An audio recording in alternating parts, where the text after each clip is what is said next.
10 محرم کا روزہ رکھنا مسنون ہے، 7 11 کا یا 9 کا شامل کر دیا جائے۔ حضور جب تشریف لائے مدینہ المنورہ میں تو حضور نے دیکھا کہ یہود روزہ رکھتے تھے، تو پوچھا تم روزہ کیوں رکھتے ہو؟ تو انہوں نے کہا کہ حضرت موسیٰ علیہ السلام کو قبطیوں سے اس دن نجات ملی تھی۔ تو فرمایا حضرت موسیٰ علیہ السلام کا حق ہمارے اوپر زیادہ ہے۔ تو حضور نے روزہ رکھا اور پھر فرمایا کہ اگلے سال اللہ نے چاہا تو ہم 7 ایک روزہ اور شامل کریں گے، تاکہ ان سے مشابہت نہ ہو جائے۔ عددی مشابہت سے بھی بچنے کے لیے حضور نے کہا کہ ہم 2 رکھیں گے۔ تو روزہ اگر عاشورے کا رکھنا چاہیں تو اس کے لیے سنت یہ ہے کہ 7 یا 9 کا شامل کریں یا 11 کا شامل کریں۔ تو جو افضل ترین روزے ہیں ان میں سے عاشورے کے روزوں کا بھی شمار ہوتا ہے۔ تو اگر ممکن ہو تو جن کو اللہ نے صحت عطا کی ہے، تو آج کل اتنی شدت کی گرمی بھی باقی نہیں رہی، تو وہ یہ روزے رکھیں، ذکر و فکر کے اندر ان ایام کو گزاریں، اپنے والدین کی قبروں پر، اعزاء و اقرباء کی قبروں پر ہر جمعے کو جانا چاہیے۔ اس کے علاوہ بھی جب موقع ملے، یہ رواج جو پیدا ہو گیا ہے کہ 9 محرم کو یا 10 محرم کو مٹی ڈالنے کے لیے وہاں قبرستان میں جایا جاتا ہے، یہ 8 10 15 سال سے شروع ہوا ہے، جبکہ اس کی کوئی اصل نہیں ہے۔ تو اگر آپ روٹین سے جاتے ہیں تو آپ کو ہر جمعے کو جانا چاہیے والدین کی قبروں پر، اور وہاں جا کے ہر جمعے کو سورہ یاسین کی تلاوت کرنی چاہیے۔ تو سال کے بعد صرف 10 محرم کو یا 9 محرم کو جانا، یہ بہرحال اس دور کی ایجاد ہے، یہ کوئی مسنون نہیں ہے اور یہ کوئی سنت نہیں ہے۔ روٹین سے اگر کوئی جانے والا ہے تو چلا جاتا ہے تو کوئی حرج نہیں ہے۔ تو باقی یہ بڑے اشرف ایام ہیں، بابرکت ایام ہیں، اور ان کو بہت ساری نسبتیں حاصل ہیں۔ حضرت امام حسین رضی اللہ تعالی عنہ کی شہادت کے ساتھ یوم عاشور کو نسبت حاصل ہے، اور اس کے علاوہ بھی بہت سارے عالی مرتبت جو ہے وہ ہستیوں کے وصال کا دن بھی ہے، اور بہت سارے واقعات اس دن جو ہے وہ روح پذیر ہوئے ہیں۔ تو یہ اس لحاظ سے بہت ہی بابرکت اور جو ہے وہ مبارک یوم ہے۔ تو اس دن کو ذکر و فکر میں، عبادات میں بسر کیجئے گا، اور اپنی زندگی کی ایک ایک ساعت کو اللہ اور اس کے رسول کے نام پر لگا دینے کے جذبوں سے سرشار ہو کے زندگی گزاریے گا۔ حضرت امام پاک انہوں نے اپنی زندگی دین کے لیے قربان کر دی۔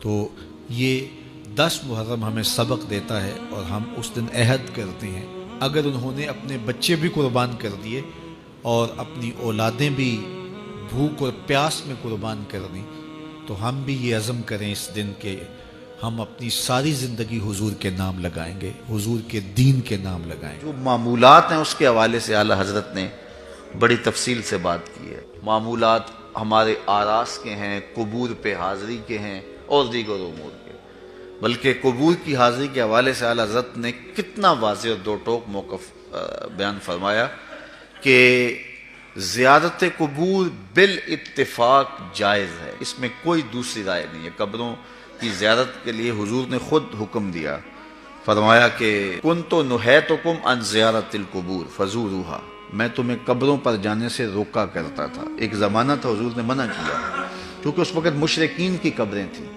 پھر اس کے بعد جب جنت البقیع بنی اور اس طرح مختلف جگہوں پہ مسلمانوں کی قبریں بنی تو پھر حکم دے دیا، کیوں؟ لِأَنَّهَا تُذَكِّرُ الْآخِرَةَ، اس لیے قبریں آخرت کی یاد دلاتی ہیں۔ تو قبروں کی زیارت بالاتفاق جائز ہے، لیکن اس کے اندر یہ فرق کر دیا کہ یہ مردوں کے لیے جائز ہے، عورتوں کے لیے حضور علیہ السلام کی قبر انور کی حاضری حضور کی شفاعت کا سبب و ذریعہ ہے۔ اس کے علاوہ حضور علیہ السلام کا فرمان ہے لعن رسول اللہ زوارات القبور، قبروں پر جانے والی عورتوں پہ رسول اللہ نے لعنت کی ہے۔ اور اس پر علماء نے لکھا ہے کہ جو فزوروہا کی اجازت ہے، کیا اس میں عورتیں شامل ہیں یا نہیں شامل ہیں؟ تو ایک کثیر طبقہ کہتا ہے کہ عورتیں شامل نہیں ہیں، اور جو ان کو شامل مانتا ہے اس کو بھی شرائط سے مانتا ہے۔ ایک تو محرم کے ساتھ جائیں، دوسرا وہاں اختلاط مرد و زن نہ ہو، اور تیسری شرط یہ ہے کہ عورتیں جزا فضا نہ کریں، واویلا نہ کریں، جس طرح عورتوں کے اندر جو ہے وہ صبر کی کمی ہوتی ہے مردوں کی نسبت. تو اگر ان شرائط کو پورا کیا جاتا ہے تو پھر جو ہے وہ مخصوص جگہوں پہ عورتوں کا چلے جانا قبروں میں جائز ہوگا. اس طرح والد کی قبر پہ جا رہی ہیں، والدہ کی قبر پہ جا رہی ہیں، لیکن ان شرائط کے ساتھ. لیکن بعض نے کہا کہ نہیں، مطلق نفی ہے. لیکن جنہوں نے جواز قرار دیا انہوں نے بھی ان 4-5 شرائط کے ساتھ جو ہے جواز قرار دیا. باقی جو اختلاط مرد و زن جہاں ہوتا ہے اور محارم کے بغیر خواتین جاتی ہیں، جس طرح کہ ہمارے ہاں مروج ہے، اور یہاں بسوں کی بسیں بھر کر کے مختلف درباروں پر مزارات پہ جا رہی ہیں. اعلیٰ حضرت سے پوچھا گیا جائز ہے یہ نہیں جائز، فرمانے لگے مجھ سے یہ پوچھتے ہو جائز ہے، مجھ سے یہ پوچھو ان پہ لعنتیں کتنی برستی ہیں. فرمایا جب وہ گھر سے نکلتی ہیں تو ان پر لعنتیں برسنا شروع ہو جاتی ہیں، اور تم اس کو مجھ سے جواز کا فتویٰ مانگ رہے ہو. تو اب دیکھیے کہ یہ ہمارے معاشرے میں ہے کہ نہیں ہے، اور اس کو کیوں نہیں روکتے؟ اس لیے کہ وہ کہتے ہیں اگر عورتیں نہیں آئے گی تو بابے کا گلہ کون بھرے گا؟ اس لیے کہ پیسے تو عورتیں ڈالتی ہیں، اس لیے وہ کہتے ہیں کہ ٹھیک ہے، اور اس کے لیے آنکھیں موند لیتے ہیں، بند کر لیتے ہیں. ضرورت ہے کہ عورتوں کو مزارات پہ حاضر ہونے سے منع کیا جائے، وہ گھر کے اندر رہیں، اور اگر وہ جانا چاہتی ہیں تو یہ شرائط ہیں جو ہمارے علماء نے دی، اور ان شرائط پر پورا اترنا اتنا آسان نہیں ہے. اسی طرح اللہ نے فرمایا کہ جو ہے وہ زیارت قبور بالاتفاق جائز ہے. عورتوں کی جو بات ہے وہ آپ نے بیان فرما دی. دوسری بات فرمائی سجدہ قبور اور طواف قبور بالاتفاق حرام ہے، اس میں کوئی دوسری رائے نہیں ہے. قبروں کو سجدہ کرنا اور قبروں کا طواف کرنا بالاتفاق حرام ہے، اس میں کسی کا کوئی اختلافی نوٹ نہیں ہے کسی بھی عالم کا. اور تیسری چیز فرمایا کہ بوسہ قبور اس میں اختلاف ہے، مختلف ہی ہے، لیکن احوط یہ ہے، احتیاط اسی میں ہے کہ نہ دیا جائے. یعنی قبروں کے بوسے کے بارے میں کچھ علماء قائل ہیں، کچھ علماء نہیں قائل، لیکن اعلیٰ حضرت فرماتے ہیں کہ دور موجود میں یہ ہے کہ احتیاط اسی میں ہے کہ بوسہ قبور نہ دیا جائے. لیکن فرمایا کہ اس کے باوجود بھی کچھ لوگوں کی خاص کیفیت ہوتی ہے، تو وہ مناسب حال ہوتا ہے تو فتویٰ اس حال کے مطابق ہوگا. اور اس کی دلیل جنہوں نے قبروں کو چومنے کی دلیل لی ہے انہوں نے حضرت ابو ایوب انصاری اور حضرت بلال بن رباح رضی اللہ تعالیٰ عنہ کا عمل لیا ہے. حضرت ابو ایوب انصاری حضور کے روضے پہ، حضور کی قبر پہ ایسے بازو پھیلا کے جو ہے وہ بوسے کر رہے تھے کہ مروان آیا تو اس نے دیکھا اور اس نے پوچھا کون ہے، اور اس کے لہجے میں کڑک تھی اور انداز یہ تھا کہ یہ کیا کر رہے ہو. تو جو شخص اس طرح قبر پہ لیٹا ہوا تھا اس نے سر اٹھایا، فائزہ ہوا شیخ ابو ایوب انصاری. تو سر اٹھانے والے حضرت ابو ایوب انصاری صحابی رسول تھے.